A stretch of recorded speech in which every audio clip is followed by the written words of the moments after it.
To support the Unyoked podcast and to help others, please subscribe and rate right now. And if this resource is helpful, please tell a friend. Now, let's get started.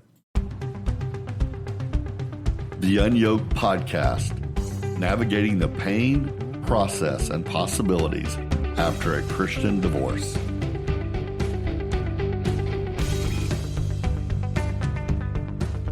Some of us were just roommates with our ex-spouses. Some of us were great co-parents. Some maybe just business and convenient partners. But for many of us, our marriage was a time of being best friends, having a true life partner to navigate our journey in this world, somebody to have your back in tough times, and somebody to share the good times. You know, there's a saying, shared joy is double joy. Shared sorrow is half sorrow.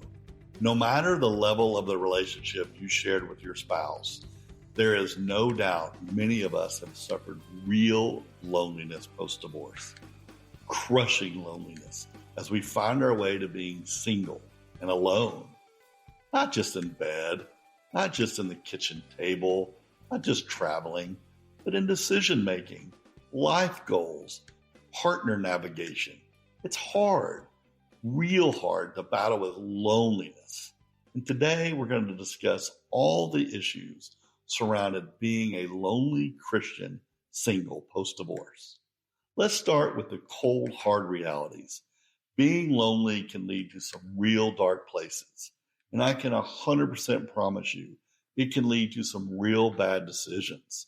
For those of you listening to this episode, just know, if you're thinking that just going and hanging out at church more or joining a small group or, God forbid, date Jesus, it's just not that simple. The kind of lonely I want to hit on first isn't just, oh, I need some new friends or something to keep me busy. It is, I am alone when I don't want to be. And it feels like all my options are all gone. Let me explain it this way. My dad died a few years back, literally right in the crux of my fighting for my marriage. Like my ex moved out 2 days after my dad's funeral. I never really got to mourn his death because I had the unfortunate crisis that superseded my grieving. Then, a few years later, after a long battle with dementia, my mother passed. Wow, it was a double-barrel grieving moment. I finally had time to sit in it. I missed my dad, and I mourned his loss. I missed my mom, and I mourned her loss. But something weird happened I didn't expect. I mourned the loss of both my parents. Frankly, I felt orphaned, alone in the world, knowing that there was no nest to fly back to in times of trouble, no phone call home to ask for advice or to tell about my day, to share joy, to ask for answers to questions. What was the name of that store we used to visit on our drive to West Texas? What was your sister's birthday? All the abilities to talk about us was gone. Now, this hit me at the exact same time I lost my wife, my best friend, and my kids were empty nest age and they're flying out on their own lives. My soul was crushed. I experienced lonely in a way I'm not sure I can even describe. I was crushed to my core. Hell, I'm still in therapy about it all. This level of alone isn't fixed with a card night on Tuesdays or volunteering for the youth program at church.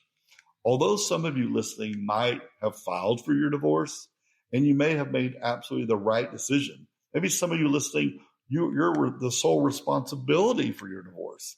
Maybe you're somewhere in between. Still, that doesn't change the fact your shattering of your routines, your realities, the absence of your life partner is causing some real moments of pain. It's a loneliness that comes from the deep realities that everything you once knew is gone and it can't be restored. It's a mourning and a boredom that blends together. When the grip of loneliness takes hold, your mind can begin to wander down treacherous paths. Thoughts of a lifetime of solitude start to haunt you. fueled by a long list of perceived flaws that you constantly remind yourself of. You can find yourself trapped in a downward spiral of misery, unable to break free. I promise you that every person that goes through a divorce experiences gut-wrenching loneliness. In some cases, individuals may even encounter this loneliness while still in their marriages before the decision to even divorce. Some choose to ignore it or immerse themselves in activities like dating or affairs, seeking a distraction from the pain. Others use this loneliness as a fuel to anger towards their ex-spouse. Loneliness is a natural part of the healing process after divorce. Loneliness is intertwined with grief as it involves bidding farewell to so much, including a sense of belonging that you'll wonder if you'll ever get to experience again. There are lonely triggers, some that stay with you until they're addressed. Yard work, I hear that a lot from women. Pumping gas, doing bills, cooking certain meals, grocery shopping, holidays, traveling, all the things your partner used to do or help with, or traditions your family held. They're reminders, sometimes painful, sometimes just general reminders that you are on your own. Now, for those of you that missed the church episode, where's this weird catch-22 we feel? The one place we should feel accepted and valued to help us with our loneliness is also the place we feel the least heard and valued. It's a true shame. We also discuss losing friends and how that extra layer of loneliness as people we once relied on have fallen away. But let's be fair. In the beginning, you may have sought solace in isolation as a means of coping with the intense pain caused by the end of your marriage. You tried to find comfort in the presence of your existing friends, those who you knew before the divorce. It's natural to seek such protection after such a significant life event. However, you may now find yourself facing a different challenge. While the pain persists, you no longer feel a sense of belonging with those friends. Instead, you sense a growing distance, a feeling of being different from them. You know that feeling of being alone in a group, right? Yeah, we may all be together, but you guys get to go home and snuggle. You guys get to go home and do life together. I'm going home yet alone again. The reason for the separation is that they're married. You're not. Your life and circumstances have changed, and you no longer fit as seamlessly as you once did. This isn't necessarily due to any action on their part, just rather a consequence of your transformed identity after divorce. I remember once getting mad at being alone. I had, get up, I had to go use a restroom in the middle of the night. I looked over at the empty side of the bed, and I remember just flinging off the blanket off me, and I popped right up. I was pissed that I was alone. I was mad that I was sleeping alone. I was mad that I felt forced into this situation. I wanted somebody to talk to. I wanted somebody I had to be quiet when I went to the restroom. I wanted somebody I could cuddle back next to when I got back in the bed. All that familiarity was gone, and I didn't like it at all. Now, with time, you come to terms with the reality that your life as a suddenly single person is just distinct of that of a married individual.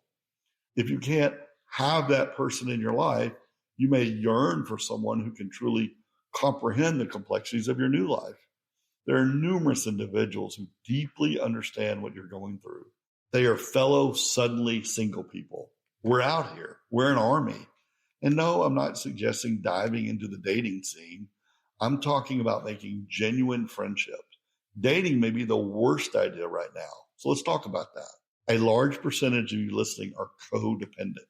And after divorces, we can experience very low self-esteem and, of course, depression, and unfortunately, even PTSD. This codependency shares traits with these other closely related phenomenons. Let me prove it. Here are 10 signs of codependency. 1, individuals who are codependent awfully struggle with low self-esteem. They constantly seek approval, crave attention, and the desire to be needed, despite possessing potential, skills, and professional experience, or even talent. 2, they may exhibit controlling behavior, instructing others of how to behave.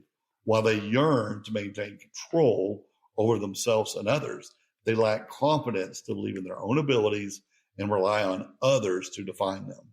3, codependent individuals constantly seek approval, attention, and the sense of importance from others.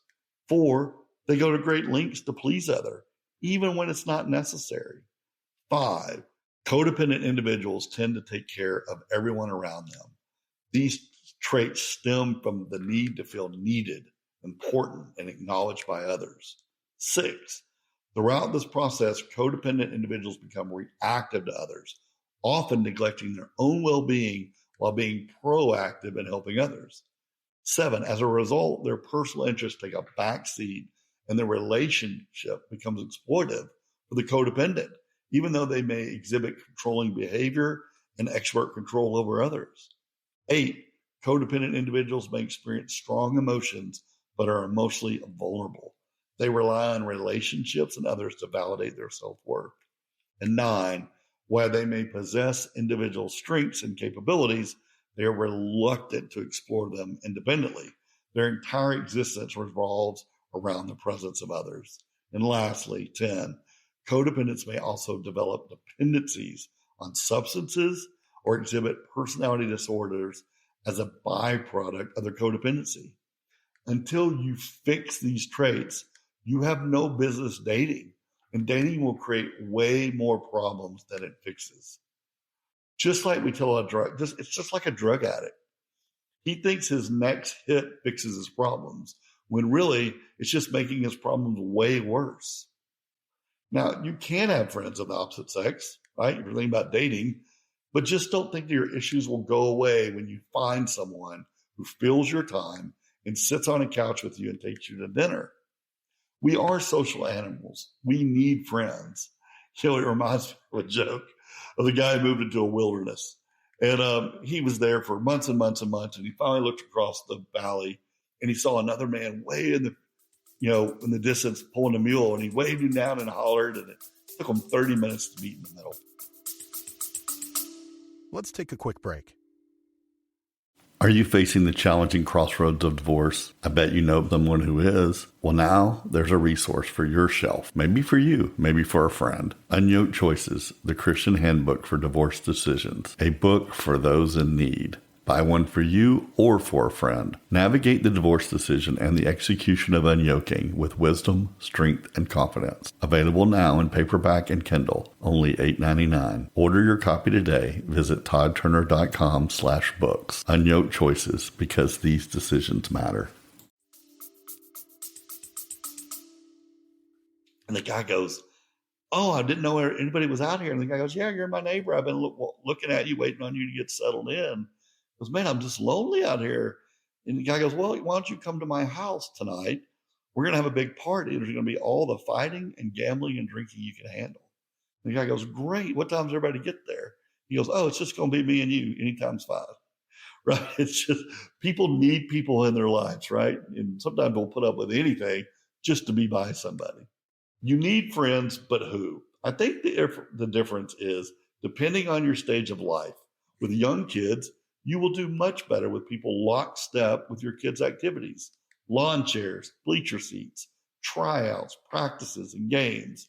In the empty nest phase of life, or for parents in a 50-50 split, right? Some of you are great 50% of the time when you're with your kids and you're down lonely on the every other week or every other weekend. What a tough roller coaster ride. My heart breaks for that whole situation. And for those of you who have zero or low custody of your kids, I acknowledge your pains too. A quiet house can be a painful experience. I mean, quite frankly, one time I said I'd never do it again. I had custody over my kids, and so I controlled vacations. And one year, I just decided it would be in the kids' best interest to spend Christmas morning with my ex-wife and her parents. My parents had passed away. And I just thought, well, how nice would it be for my kids to just wake up on a Sunday morning or Christmas morning and just enjoy Christmas morning with family. And so matter of fact, I sat on this couch alone. When I say it was the worst day of my life, I mean, it's in the top three. I was an indescribable lonely, and a lonely that couldn't be fixed, because what could I do? I couldn't even go to a movie theater or a restaurant. It was Christmas, and it was a Sunday, I think, too. So everything's closed. And I'm not going to reach out to anybody. I did have people afterwards say, "Oh, you should have called me." Well, that's nice, and I'm sure they meant it. But what am I going to do? Go sit at your house at Christmas and sit on the chair and watch your family open gifts? Like some of us are in real situations that are lonely and unfixable. Friends, may offer companionship or solution, but sometimes people's presence isn't what fixes our pain. I've been asked by friends, even ex-girlfriends, for hugs twice that I know of for sure. I have been asked for somebody to come over and just get a hug. One wanted to just cuddle and take a nap. It was just, they wanted the security, the touch to be by somebody. They were so lonely. And I think women have a sense of security the way they're wired. And when they're independent and alone and in charge of their own security, it makes them feel so alone. There's a book too called The Body Keeps Score, talking about stress on your life. And you can really see your emotions change and your body change when you're under stress and when you're in depression. It's a great book, The Body Keeps Score. Sometimes it's just great to have a great conversation. This is why I semi-disagree with people who say dating is just for marriage. It can also be therapeutic. Just talking to someone, being around somebody, sometimes is a great exercise. And in theory, the truth part is that maybe dating for anything other than marriage is a waste of time. You be alone in depression, and just that little win of getting out and talking to the opposite sex and having a night out can be so therapeutic and good for the soul. Sorry, it doesn't fit your theology of how dating works, but sometimes that is a very big win. When it comes to dating, I know women who love to go out because they get a free meal, and the guy feels like he's paying, paying a fortune for all these free meals while he's trying to meet somebody. And the women are like, I just went out of the house. I mean, literally, it's a phenomenon that some women, I think they have zero grocery bills because they go out 4 or 5 times a week being taken to nice meals, and they're really not all that interested, but they're enjoying it. Guys, I think pay the price for that. But there are risks and vulnerabilities when seeking companionship out of loneliness. Unfortunately, many of us fall into the trap of seeking another relationship to cope with our loneliness after divorce. But I've learned firsthand that this can have tragic consequences. Rushing into a new relationship without allowing ourselves to heal completely and become whole individuals again puts us at risk of repeating patterns with someone similar to our ex, or somebody who may be the complete opposite. In most cases, this doesn't end well. And I can personally attest to the devastation of breaking up with a new partner before fully recovering from my divorce. It felt like a double blow. I experienced a sense of being a loser all over again.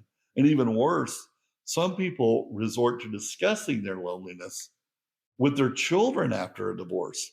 Like, they might think they're being honest and seeking comfort, but they're also burdening their kids with adult concerns. I don't believe children should ever be put in a position of being their parents' friend during a divorce. The long-term effects on the kids and the parent-child relationship is incredibly damaging. It's crucial to find someone else to confide and share your struggles with. It's important to understand that loneliness is a natural part of the divorce recovery process. Instead of fighting against it, I encourage you to embrace it as a necessary step in your journey. By accepting and acknowledging your loneliness, you can navigate through it, maybe quickly, maybe not, but definitely effectively. If you're ready to stop fighting and embrace this part of the divorce recovery process, I'm going to have some assignments that can help you cope with this loneliness more effectively. setting healthy boundaries and new relationships. A friend of mine uses the phrase kitchen floor moments. When you are in such anguish, such loneliness, such wrestling with God, you just lay on the kitchen floor. It's okay to lay on the kitchen floor. It's okay to be lonely. It's okay to hurt.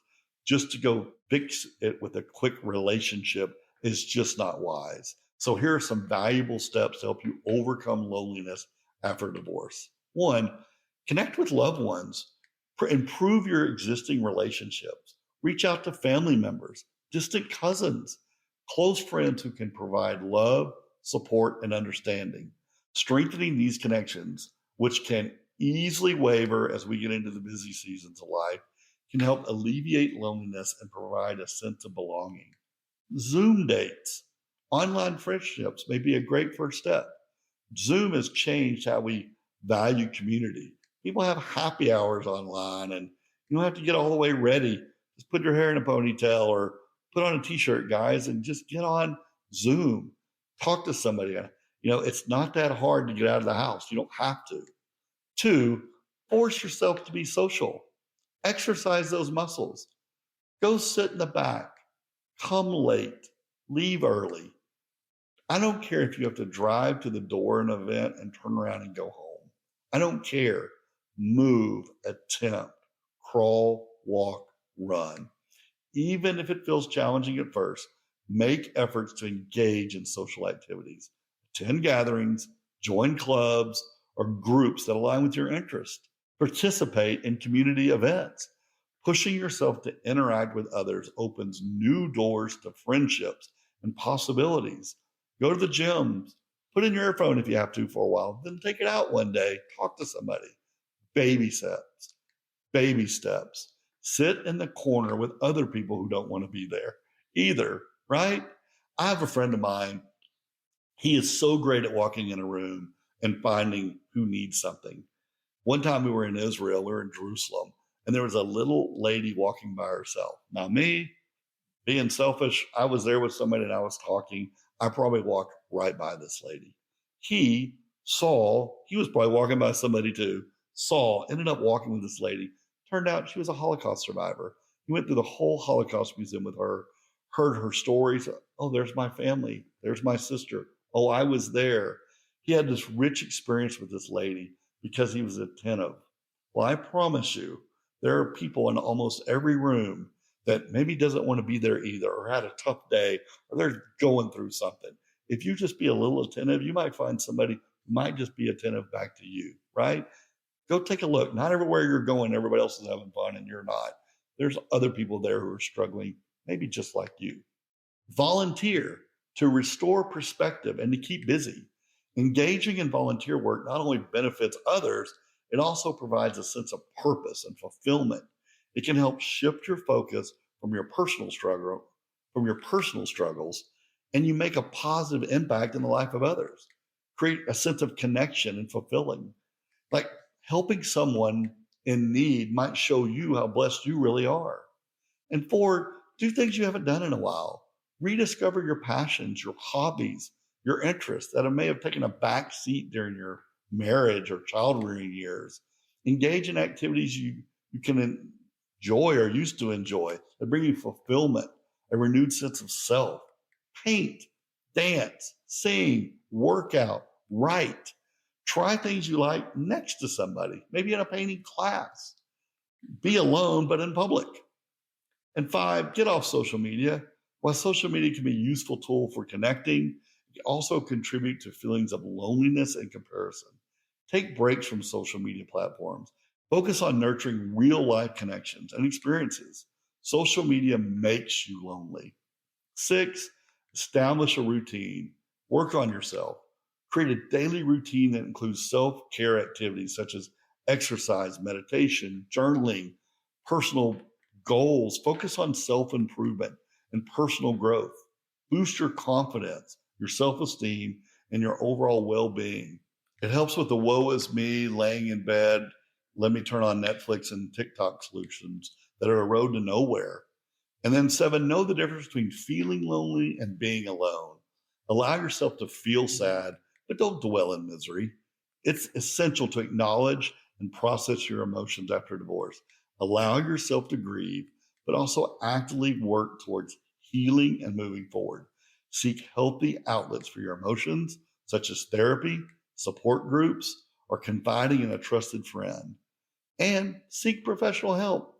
Don't hesitate to seek the guidance of a therapist or a counselor or divorce coach who specializes in post-divorce support. They can provide you with valuable tools, coping strategies, and a safe place to explore your feelings, ultimately helping you overcome loneliness and finding a path to healing. Remember, healing takes time and everyone's journey is unique. Be patient with yourself, practice self-compassion, and know that with support and self-care, you can rebuild a fulfilling and meaningful life beyond your unyoking. I'm not sure of the balance between isolation and loneliness, but I'm a big believer in the phrase, you can't run a marathon then take a nap. The self-care valley can lead to isolation and even depression if you let it. If you want more information about divorce recovery, first do a few things. Subscribe to this podcast, rate and review it. You may not understand how much it helps get the word out. And share this episode or podcast with a friend. Then visit toddturner.com/divorce for more resources and to sign up for our email list. You may want to join a group. It's a limited Zoom meeting with fellow Christian divorced singles. So the Unyoked podcast will be a total of 17 episodes. Keep with us on the journey of your divorce healing and divorce recovery. Join us online, join the conversation, toddturner.com/divorce. Blessing, Caesar.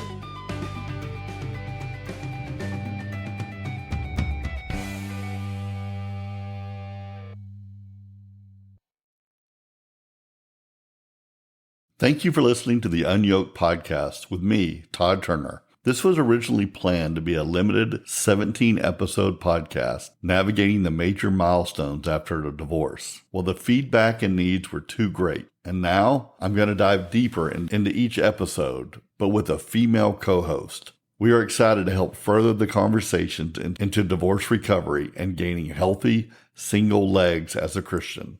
But would you do us a favor as we prepare our topics and episodes?